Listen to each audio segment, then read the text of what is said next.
Hello students, welcome back in biology classes with Maurya sir. Chapter our environment अभी तक हमारी classes में चलता आ रहा है। जैसे कि मैंने अभी तक आपको managing the garbage we produce, इसमें आपको रिसाइकलिंग के बारे में बता दिया है और मैंने काफ़ी एक्सप्लेनेशन करके कंपोस्ट के बारे में और रिसाइकलिंग के बारे में बताया था। जैसे कि हमारे घर से जो गार्बेज प्रोड्यूस होता है उसमें मैंने आपको इनके रिसाइकलिंग के बारे में और प्रिपरेशन ऑफ कंपोस्ट के बारे में बता दिया था। ठीक है, तो यानी कि दोनों तरह के यानी कि गार्बेज के बारे में मालूम पड़ गया, क्योंकि जो रिसाइकलिंग होगा वो नॉन बायोडिग्रेडेबल का होगा और जबकि कंपोस्ट जो तैयार होगा वो हमारा बायोडिग्रेडेबल वेस्ट का होगा। तो यानी कि हमने दोनों के बारे में हमने जान लिया है। ठीक है, अब यानी कि हमारी नेक्स्ट जो क्लास है वो है नेक्स्ट इसके ऊपर इंसिनरेशन के ऊपर। ठीक है, तो जैसे कि अगर आपको मेरा पिछले जैसे लेक्चर अगर आपको देखने हैं तो आप मेरी वीडियोस देखिए, उसमें आपको प्रीवियस क्लासेस के बारे में आपको मालूम पड़ जाएगा। ठीक है, तो नेक्स्ट टॉपिक है अब आपका इंसिनरेशन। तो अब मैनेज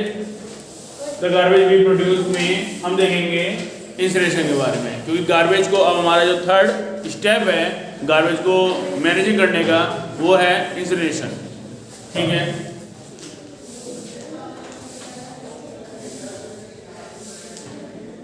ठीक है, इंसिनरेशन ऐसी प्रोसेस होती है जिसमें कि हम इलेक्ट्रिकल डिवाइसेस का यूज़ करके हम ज़्यादा से ज़्यादा इसमें करंट प्रोड्यूस करते हैं और ज़्यादा से ज़्यादा करंट प्रोड्यूस करने पर इसमें जो सॉलिड होता है डायरेक्टली ऐश में चेंज हो जाता है, ऐश में या फिर सीधा आपका जो गैस में चेंज हो जाता है। और तो इसमें यानी कि बेनिफिट ये हो जाता है कि इसमें धुआं यानी बहुत ही कम निकलता है, तो एयर पोल्यूशन नहीं हो पाता है। ठीक है, और लगभग इसमें करीबन 1100 डिग्री सेल्सियस टेम्परेचर, ठीक है ना, 1100 डिग्री सेल्सियस टेम्परेचर इसमें दिया जाता है और उतनी टेम्परेचर पर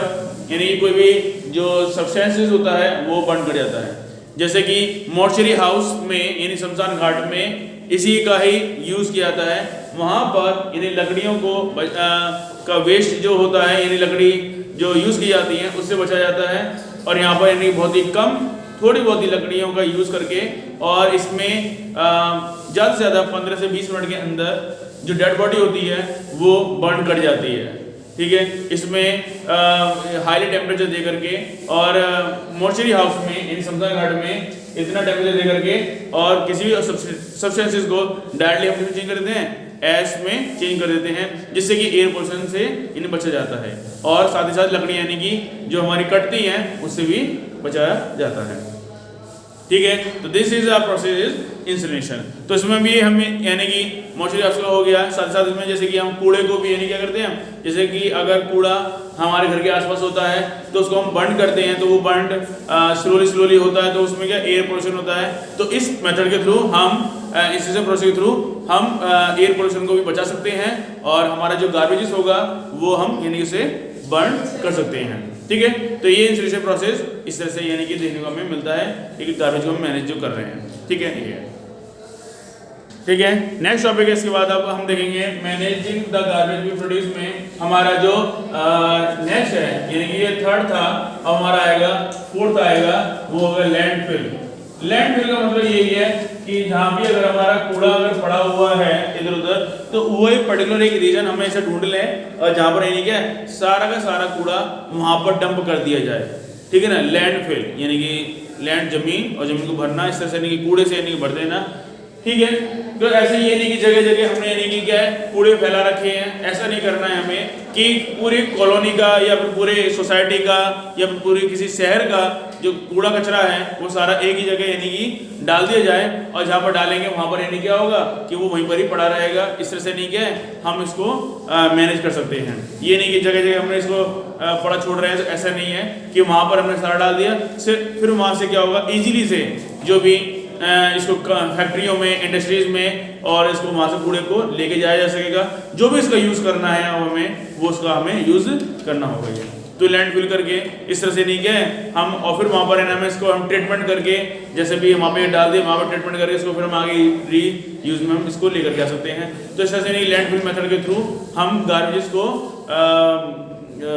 क्या नाम है मैनेज कर सकते हैं। ठीक है, ये हो गया आपका 4th पॉइंट। तो इस तरह से आपने यानी कि लैंडफिल के बारे में देखा। ठीक है, ये तो ये हर शहर के बाहर यानी कि अक्सर देखने को मिल जाएगा लैंडफिल के बारे में। ठीक है ना, ये तो वहाँ पर है ना मैं वहीं पर ये डंप कर दिया जाता है और फिर नगर निगम के थ्रू इसको वहाँ से यानी कि उठा करके और जहाँ भी इसको यानी कि फिर फैक्ट्री में या इसको जैसे वो ट्रीटमेंट करना होता है फिर इसको हम ट्रीटमेंट करते हैं और इस तरह से यानी कि जो गार्बेज होता है हमारा वो मैनेजिंग हो जाता है। ठीक है ना, ये तो इस तरह से यानी कि गार्बेज को हम ये नहीं कर सकते हैं, मैनेज कर सकते हैं। ठीक है, और इसके बाद एक और हमारा पॉइंट है जो कि लास्ट पॉइंट है वो है हमारा सीवेज, यानी कि जो लास्ट स्टेप है हमारा वो है सीवेज। सीवेज मतलब कि यानी सीवेज ट्रीटमेंट, यानी जो आपका सीवर लाइन वगैरह जैसे डलती हैं तो उसमें यानी कि ये आपका सीवेज ट्रीटमेंट आता है, जिसमें जैसे देखेंगे अगर आप कि घरों में यानी कि जो फीकल मैटर होता है, ठीक है, वो सारा फीकल मैटर और जितना भी जो फीकल मैटर है, यूरिनेशन है, वो सभी के सभी सीवर लाइन यानी कि जो अंडरग्राउंड जो होती हैं उनके थ्रू ये सारा का सारा सीवेज जो होता है वो सब यानी कि एक जगह यानी कि जहाँ पर बायोगैस का फॉर्मेशन होता है वहाँ इसको पहुँचाया जाता है।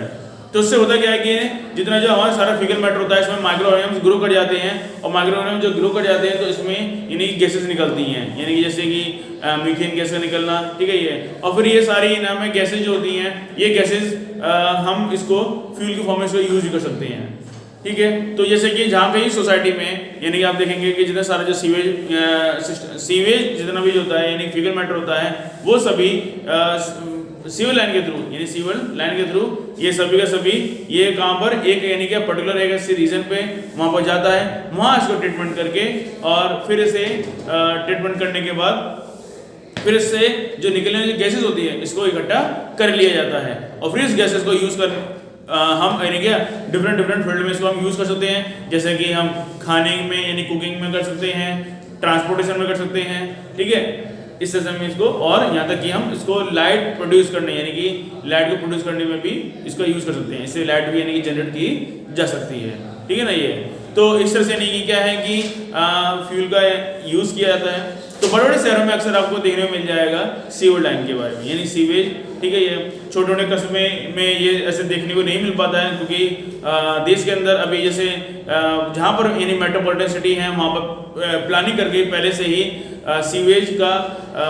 प्लानिंग करके सीवेज एंड ट्रीटमेंट लगाया जाता है और फिर जितना भी जो घर का यानी कि सारा घर का सारा तो नहीं कहेंगे हम, इसमें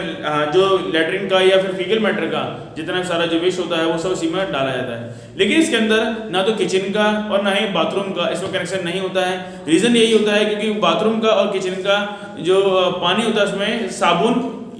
केमिकल्स होते हैं जो कि माइक्रो ऑर्गेनिजम्स को यानी क्या मार देते हैं। माइक्रो ऑर्गेनिजम्स को मरने की वजह से फिर जो गैसेस रिलीज होनी होती है क्योंकि वो एनरोबी रेस्पिरेशन करते हैं और जिस वजह से जो गैसेस यानी वो रिलीज करते हैं वो गैसेस फिर रिलीज नहीं हो पाती है, जिसकी वजह से हम ये ना कभी भी कनेक्शन इसका जो सीवर लाइन के साथ नहीं करते हैं। इसके लिए हम अलग से एक अलग और पाइपलाइन डालते हैं जिसमें कि बाथरूम का और किचन का हमारा सारा का सारा वेस्ट जाता है और सीवर लाइन के लिए हम जो बाथरूम ये जो आपका लैट्रिन का या फीकल मैटर का सारा वेस्ट जो होता है वो सीवर लाइन में डाला जाता है। ठीक है, तो इसीलिए कभी भी आपसे यही कहा जाता है कि कभी भी जैसे कपड़े धोने के बाद या नहाने के बाद जो साबुन का जो पानी होता है वो कभी भी हमें बाथरूम में या जो लैट्रिन में की सीट में जो डाला जाता है वो नहीं डालना चाहिए। रीज़न यही होता है क्योंकि इससे क्या है माइक्रो ऑर्गेनिजम्स या डिकम्पोजर जो होते हैं वो मर जाते हैं और इस वजह से जो गैस रिलीज होनी होती है या फिर है ना हमें जो फीकल मैटर होता है वो यानी क्या उसको वो ख़त्म नहीं कर पाते हैं। ठीक है ना, ये इस तरह से क्लियर है। तो इसके अलावा ठीक है, ये तो सीवेज हो गया। इसके अलावा हम थोड़ा सा एक और जैसे देखते हैं कि हमें गार्बेज का जैसे कि जो हमें मैनेज करना है तो उसमें हम गार्बेज को मैनेज करने के लिए हमारे पास कुछ और भी मेथड, जैसे कि मेथड तो नहीं कह सकते, लेकिन हाँ हम उनकी जगह पे कुछ और को सब्स्टिट्यूट के तौर पर हम यूज कर सकते हैं। लाइक जैसे कि अगर हम बात करें कि ये शादियों में या फिर प्रोग्राम्स वगैरह में यूज होने वाली जो प्लेटें होती हैं वो थर्माकोल की या फिर प्लास्टिक की होती हैं, उसकी जगह हम पत्तल की यानी कि जो पत्ते की जो बनी हुई होती है उनको यूज कर सकते हैं। ठीक है, वो इजीली से डिकम्पोज हो जाती हैं। यहाँ तक कि जैसे इसी तरह से जो पानी के जो गिलास होते हैं वो प्लास्टिक के ना यूज करके हम यानी कि क्या मिट्टी के जो कप होते हैं उनको यूज कर सकते हैं।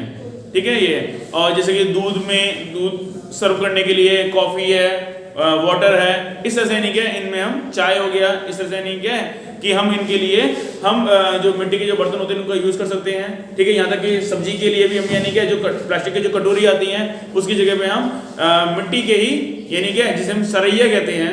ठीक है, और जो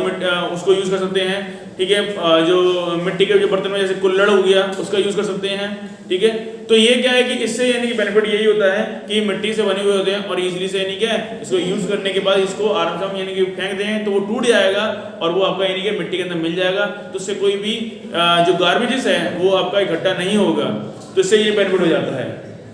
ठीक है, तो सिर्फ प्लास्टिक यानी क्योंकि आपको पता ही है क्योंकि वो डिकम्पोज नहीं हो पाती है, तो प्लास्टिक को तो हमें कम से कम यानी क्या हमें एक ऐसा प्लानिंग करनी चाहिए कि जैसे कि वो प्लास्टिक का यानी कि हम कम से कम यूज करें। ठीक है ना, ये तो इसीलिए यानी कि क्या है हमको ऐसे नहीं क्या है कि जैसे कि पत्तल हो गया, जैसे कि पत्तल लिख देते हैं। ठीक है, ऐसे ही जो शादियों में, ठीक है, और ये कुल्हड़ हो गया।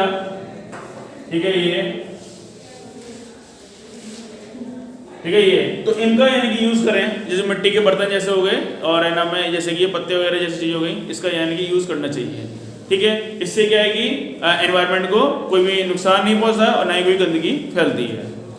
ठीक है ना, ये तो इसी तरह से बस यही था इस चैप्टर के अंदर, और ये चैप्टर आपका आवर एनवायरनमेंट आज यानी खत्म हो जाता है। तब तक अब इसके बाद हम नेक्स्ट चैप्टर देखेंगे, मैनेज द रीप्रोड्यूस और मैनेजमेंट ऑफ नेचुरल रिसोर्सेज। ठीक है, अगला चैप्टर हमारा ये रहेगा, और इस चैप्टर को ढंग से पढ़िए, जो भी कोई डाउट अगर होता है